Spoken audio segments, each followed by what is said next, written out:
Amis des alimentations, bonjour.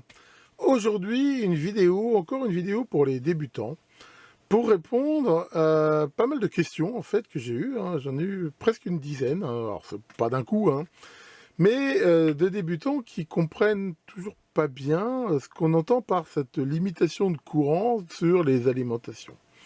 Et aujourd'hui, voilà, j'ai décidé de revenir un petit peu sur ce sujet, parce que comme dans toute explication, je pense que des fois j'ai tendance à prendre pour évident certaines choses et que j'ai manifestement pas assez approfondi.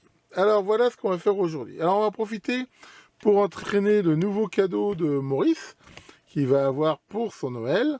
Alors faut pas lui dire parce que c'est une surprise. C'est une nouvelle ardoise magique comme celle que je vous avais déjà présentée, qui a l'avantage d'être beaucoup plus grande et d'être beaucoup plus contrastée, même si le trait est plus épais. Alors, avant de faire un petit peu de pratique pour comprendre, je voudrais juste revenir un petit peu à quand même quelques bases théoriques très simples. C'est quoi l'idée? On a ici une source de tension qui donne une tension, on va dire, V, qui peut débuter dans une charge. Alors, on va prendre la charge la plus simple, parce que, je veux dire, ça suffit pour comprendre, qui est donc une résistance. Et donc, ceci va établir un circuit dans lequel il va passer un courant qu'on va appeler I. Voilà, ça, c'est vraiment le truc de base.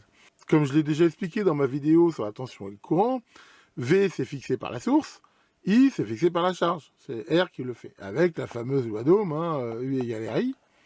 Et on peut voir qu'il en sort mathématiquement que I égale U sur R.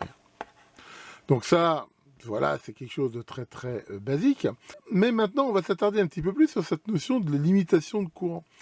Qu'est-ce qu'on veut faire, limiter le courant? En fait, c'est un réglage sur les alimentations qui consiste à dire « je ne veux pas que le courant ici dépasse une certaine limite ». Mettons 0,5 ampères. Voilà, en gros, c'est ça le réglage. Je ne veux pas que le courant dépasse 0,5 ampères. Et comment on va pouvoir faire pour limiter ce courant? Si on regarde encore maintenant bien cette formule ici, qui est toujours une fois la loi d'Ohm, on voit que courant est égal à la tension divisée par la résistance. Or, qu'est-ce qui ne change pas ici? On considère que ma charge, elle est constante, donc R est constant. On voit bien que le seul moyen qu'il y a de faire changer I, c'est de changer U. Donc, en gros, je pense que c'est simplement qu'on ne dit pas tout dans ce terme limitation de courant. On pourrait dire que cette alimentation possède une limitation de courant par abaissement automatique de la tension de sortie si le courant est trop fort. En fait, c'est exactement ça. C'est comme ça qu'on limite le courant. Il n'y a pas un autre truc, un machin magique qui arrive.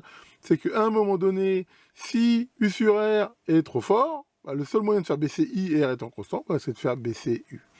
Prenons un exemple justement très simple. Ici, j'ai 1 volt. Ici, j'ai 1 ohm.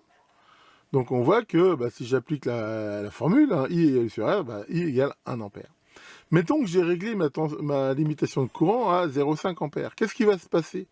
Quand j'ai branché ici ma résistance, le courant il va être trop fort. Donc qu'est-ce que va faire la fameuse limitation de courant? Elle va baisser la tension de telle façon à ce que le courant soit de 0,5 ampère. Et pour faire ça, elle va la baisser à 0,5 volts. Voilà, c'est aussi simple que ça. Il n'y a pas un dispositif spécial, un truc comme ça. On va voir d'ailleurs que c'est quelque chose qu'on pourrait très bien faire à la main, mais que les limitations de courant font de façon automatique. Donc voilà, on va faire assez de théorie comme ça, et on va tout de suite passer à un exemple pratique. Donc pour illustrer ça, nous allons faire une manip sur cette bonne vieille alimentation analogique, et pour ça on va faire un truc tout bête. Ma charge, c'est une résistance ici de 47 ohms, et on va dire, par exemple, je voudrais limiter le courant à 100 mA. Donc là, par exemple, ma tension est de 10 volts. Donc si je le fais manuellement, comment je fais? On voit que là, si je branche la charge, le courant est un peu plus de 200 mA. C'est tout à fait normal.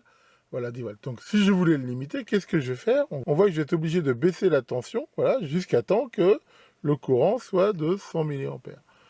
Voilà, c'est ce que j'ai fait manuellement. Donc là, on va dire que j'ai fait une limitation de courant manuelle, mais que cette limitation de courant passe bien par une baisse de la tension.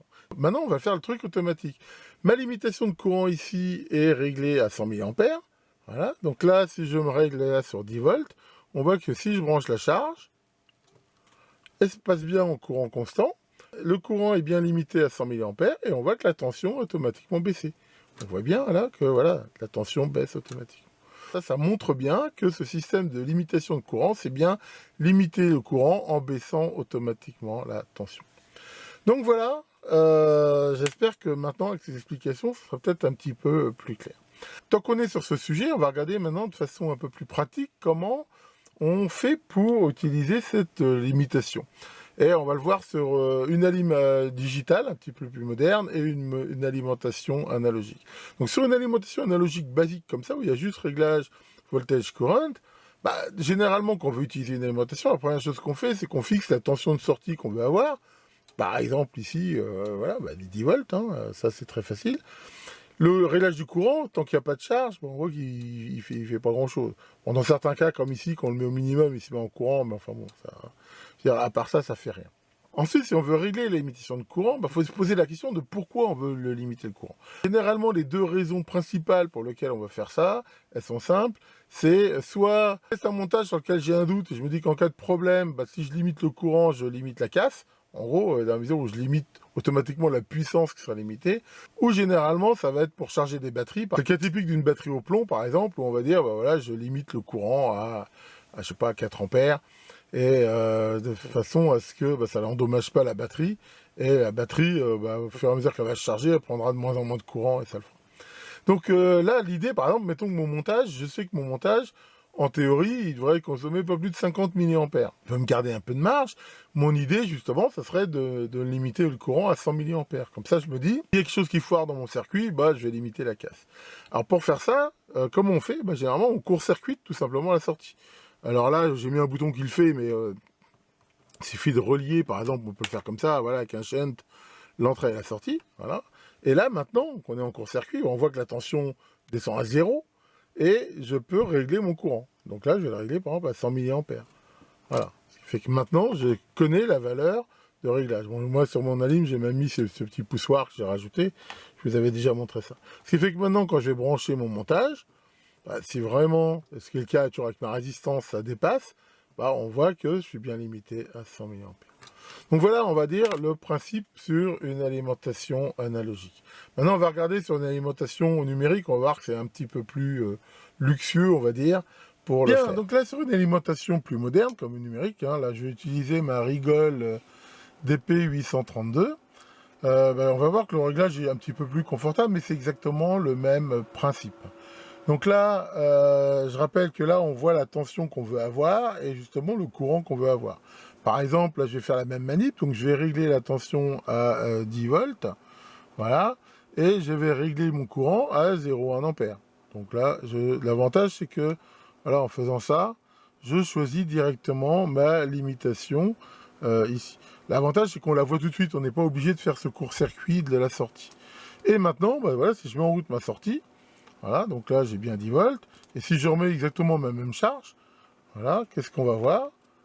De la même façon, on voit qu'elle se met en mode courant constant et que la tension, encore une fois, est aussi baissée. On voit que là on a 4,7 volts pour avoir mes 100 mA. Donc c'est exactement le même principe. Que ce soit, je veux dire, une alimentation digitale ou linéaire ou n'importe quoi, le principe de la limitation de courant, de toute façon, on l'a vu mathématiquement, il ne peut pas en être autrement. Ça ne peut se faire que par une diminution de la tension de sortie. Si on veut garder la même tension de sortie et dans la même charge, de toute façon, le courant, comme on l'a vu, il est déterminé par la charge, il n'y a pas moyen de le limiter autrement. Pensez toujours à l'analogie hydraulique. Quelque part, si vous voulez limiter le débit dans un tuyau, qu'est-ce que vous faites? Vous commencez à fermer un peu le robinet, ce qui revient quelque part à baisser la pression. Et la pression, c'est comme la tension. Donc voilà pour cette petite vidéo spéciale débutant, encore une fois, qui j'espère vous aura intéressé. Tiens, salut Maurice, ça va Maurice? Ah bah oui, on approche de Noël. Alors tiens, allez, parce que c'est toi, j'ai décidé, vu que je suis toujours un petit peu méchant avec toi, de te faire un beau cadeau de Noël. Alors dis-moi, qu'est-ce qui te ferait plaisir? Vas-y, aucune limite, je ferai tout ce que tu me demandes. Qu'est-ce que tu voudrais?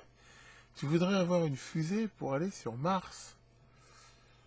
Ouais, enfin bon, quand je dis tout, t'as pas un truc un petit peu plus simple? T'as pas un autre vœu qui serait peut-être plus facile à faire? Tu voudrais que tous les politicards arrêtent de se regarder le nombril, là, de vouloir être calife à la place du calife, et qu'ils travaillent ensemble pour améliorer la situation du pays. Ouais, bon, tu la veux de quelle couleur ta fusée finalement? On n'est pas sorti de la merde. Bon, allez, donc, bah oui, je pense que je ferai pas d'autres vidéos avant Noël. Donc je profite de cette vidéo pour vous souhaiter à tous un joyeux Noël, en espérant que malgré toujours cette pandémie et la con là, qui arrête pas de nous emmerder, vous saurez profiter au mieux de ces instants dits magiques. Pour ma part, bah, là, j'ai encore pas mal de trucs à faire, mais je suis en congé entre Noël et le jour de l'an. Alors, même si j'ai encore un planning, on va dire, chargé, je pense que j'aurai quand même le temps de vous faire quelques vidéos. J'ai même reçu là des trucs de chez Banggood que j'aimerais vous montrer, donc voilà. Comme je vous l'ai dit, ça va redémarrer tout doucement.